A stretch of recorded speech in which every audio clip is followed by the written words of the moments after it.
Makakausap po muna natin si dating Senator Antonio Trillanes IV. Kaugnay po sa ilang mga usapin. Kasama na po dyan yung pong tungkol dyan sa may International Criminal Court kay Senator Bato at ilan pang mga usapin o magkakaugnay na usapin. Magandang araw po sa inyo, Senator. Welcome sa Bombo Radio Philippines, si Bombo Genesis at Bombo Ever po ito. Thank you for joining us sa Bombo Network News. At tayo ho'y napapanood live sa ating 32 stations nationwide. A few days ago ay nagpost kayo, Senator, nung isang mensahe na itong sina General Mata, General Karamat at General Albayalde ay sangkot dun sa kaso ni dating Pangulong Duterte dun sa International Criminal Court.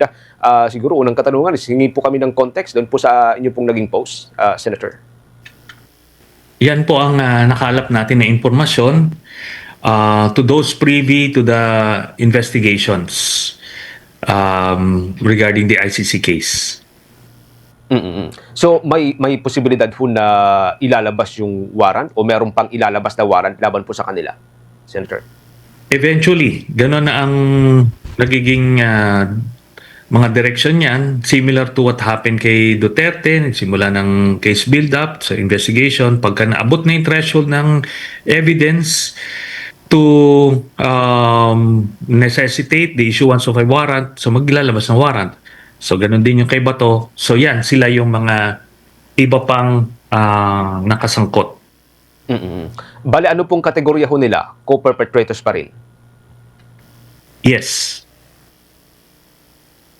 Doon po sa pakipag-usap po ninyo sa sinasabi po ninyong mga insider, kailan po kaya makikita yung warrant na lalabas laban po sa mga nabanggit po ninyong pangalan? Kabilang na kay Senator De La Rosa, Senator.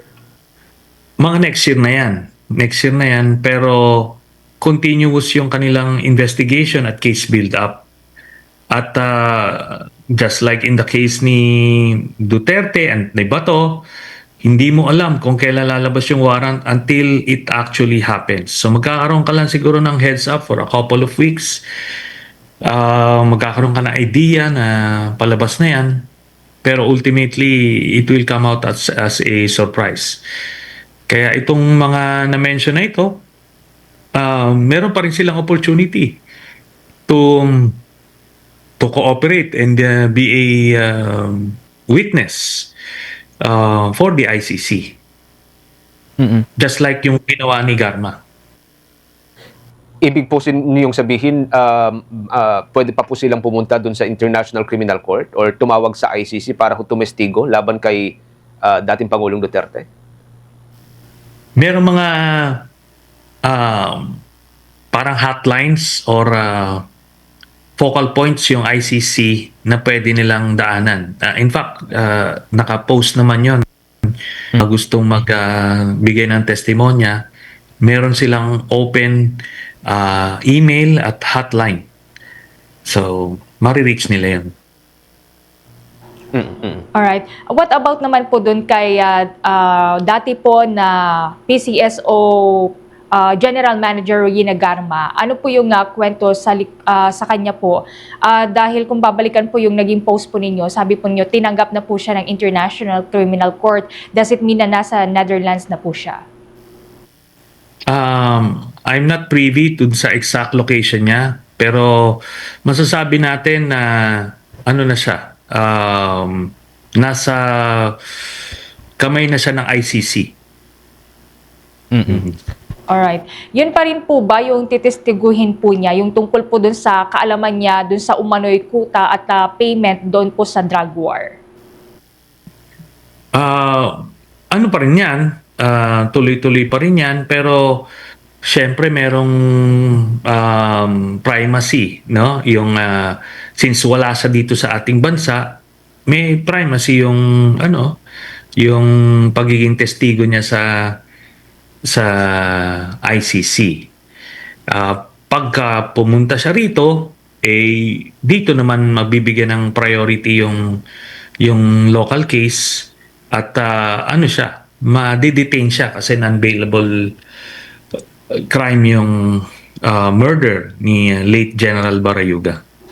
Yung kanya po kayang pagtestigo sa ICC, wala po ba kaya ito magiging conflict sa kaso niya dito naman sa Pilipinas? Lalo at sabi po ng local authorities po natin, hinahanap din po siya, may initial arrest warrant, meron ding tracker team laban po sa kanya.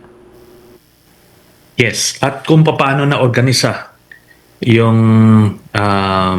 death squad sa national level.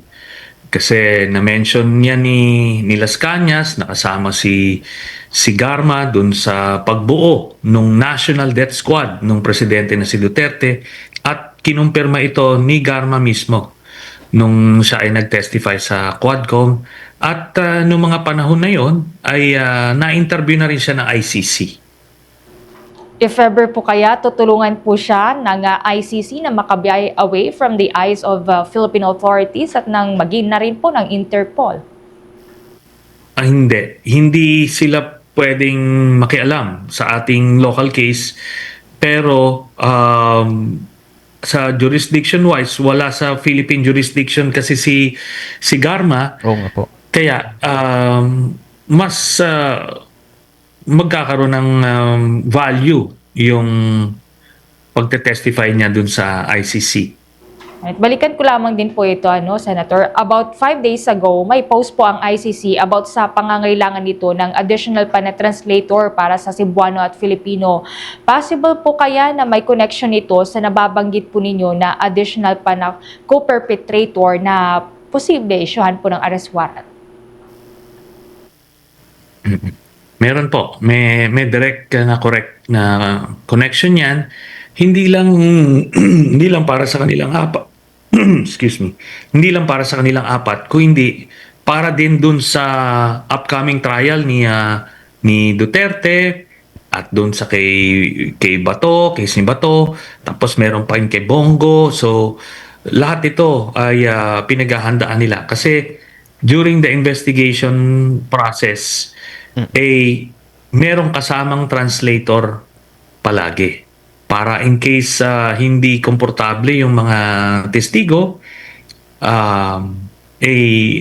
natatranslate sa kanila. Okay. Senator, balik ko sa atin. Mga ilang araw ho nakakalipas, may post ho kayo na isang picture kasama ang ilang mga opisyal ng International Criminal Court. And then nakuhanan po ng reaction si Attorney Kaufman, ang lead counsel ni dating Pangulong Duterte. Sabi ho niya, ito isang malinaw na sinyalas ng political maneuvering at parang dinadamay daw ho ninyo na itong mga opisyal ng International Criminal Court na wala pong kamalay-malay. Ano pong reaction po ninyo sa naging kasagutan ni Attorney Kaufman, Senator?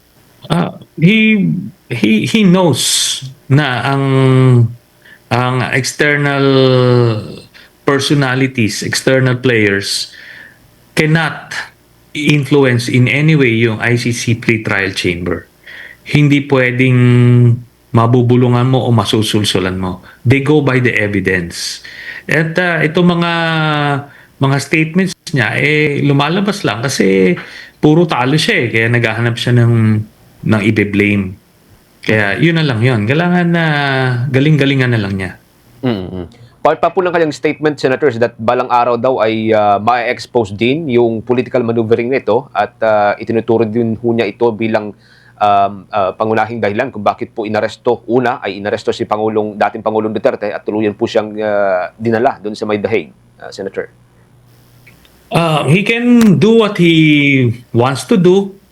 Pero ganito yan simple lang yan Hindi naman, no amount of political maneuvering would be able to satisfy yung requirements ng ICC pre-trial chamber for the issuance of a warrant. Sila yun it's an institutional requirement. Ngayon, ang Pilipinas nag-implement lang. So, hindi ko maintindihan yung mga sinasabi niya, but right now may nagki-question yan sa Supreme Court, covered maliwanag not only with the Philippines being a member of the Interpol, pero meron din tayong local law which is yung Republic Act 9851. Ito yung international humanitarian law. Under Section 17 of that law, yung sa jurisdiction, maliwanag doon that the Philippine government may surrender any person who is being investigated by an international tribunal in relation to violations of international humanitarian law, crimes against humanity, etc. Ganon ka-specific. Yung batas natin, which was passed back in 2009, it was never declared unconstitutional by the Supreme Court. Therefore, valid siya as a law. Alright. Ito po, matagal na rin po itong pinag-uusapan sa mga nakalipas pong araw. If you have just information about Senator Bato de la Rosa na maaari po ninyo ma-disclose po sa publiko ngayon. Base lang sa mga impormasyon na nabibigay sa amin, nasa Davao City siya.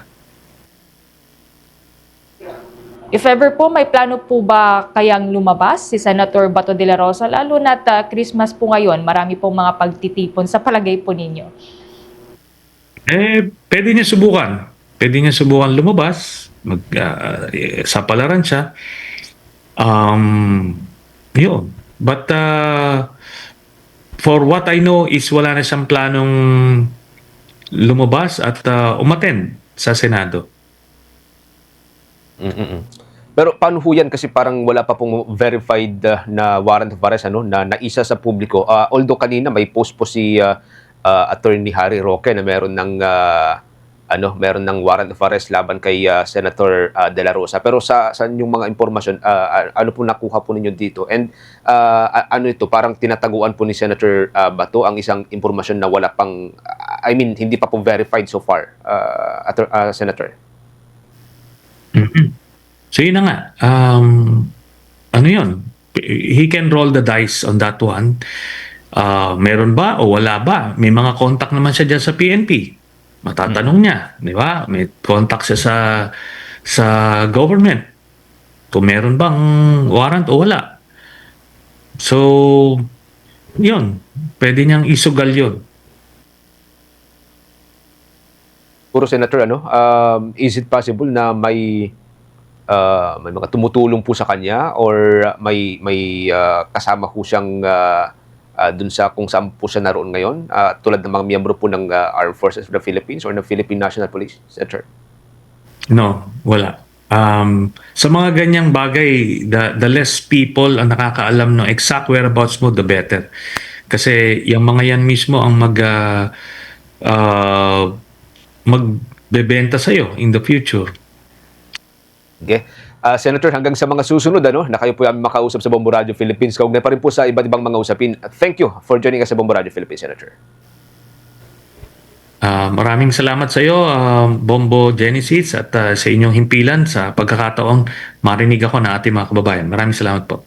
So much, Senator. Si dating Senator Antonio Trillanes IV, magkakabombo. Kaugnay po sa ilang mga usapin, pangunahin po dito ang umano'y mga warrant dyan sa may International Criminal Court at yung po pagkakasangkot ng iba pang mga general dun sa kaso ni dating Pangulong Rodrigo Duterte.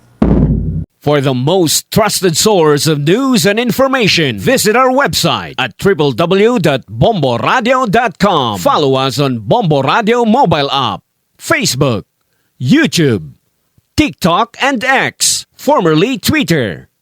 Like, share, and stay connected. Anytime, anywhere.